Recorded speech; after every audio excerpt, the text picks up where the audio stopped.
Regulate Web3 Apps, Not Protocols Part 4, Practical Application. Summary. The Regulate Web3 Apps, Not Protocols framework is a series of proposals that aims to create a regulatory structure for Web3 technology that focuses on businesses rather than decentralized, autonomous software. This risk-weighted approach ensures consumer protection while also fostering innovation.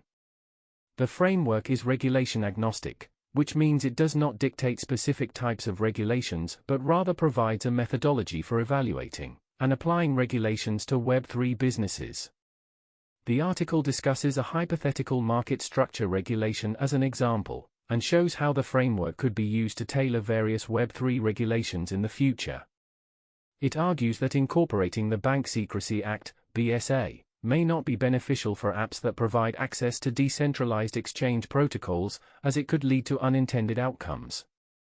The framework is then applied to various types of Web3 applications, including decentralized exchanges, DEXs, other Web3 apps, decentralized apps, DApps, decentralized autonomous organizations, DAOs, and protocol developers. In each case, the framework demonstrates how regulations should be tailored based on the level of decentralization, custody, and the specific risks involved. For DEX apps, the regulation should apply differently depending on the centralization and custody level. Centralized DEX apps like Uniswap should have most of the regulations requirements applied, while fully decentralized DEX apps like 1inch should have fewer requirements. The framework can also be applied to other Web3 apps, such as block explorers, which should not be subject to the regulation since they do not facilitate trading of digital assets.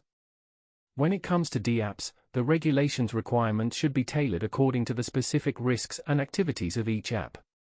For DAOs, they should generally not be subject to regulation, as they are not businesses and do not directly facilitate regulated activities. However, if a DAO operates an app that falls within the scope of the regulation, it may be subject to certain requirements. Protocol developers should not be subject to the regulation, as they do not directly facilitate trading or other regulated activities. Instead, the focus should be on businesses that interact with these protocols, such as DApps and exchanges. In conclusion, the Regulate Web3 Apps, Not Protocols framework offers a balanced approach to Web3 sector regulation, ensuring consumer protection while promoting innovation.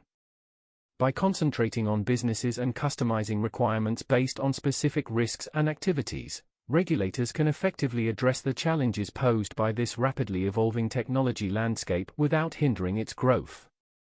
The framework's flexible, risk-weighted approach is applicable to a wide range of Web3 regulations, including those related to social media, gig economy, and content creation apps.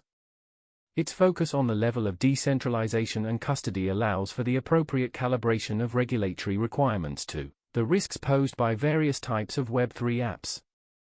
Content type, article, blog post. Content publisher, A16Z Crypto, Miles Jennings and Brian Quintenz. Publish date, February 2023.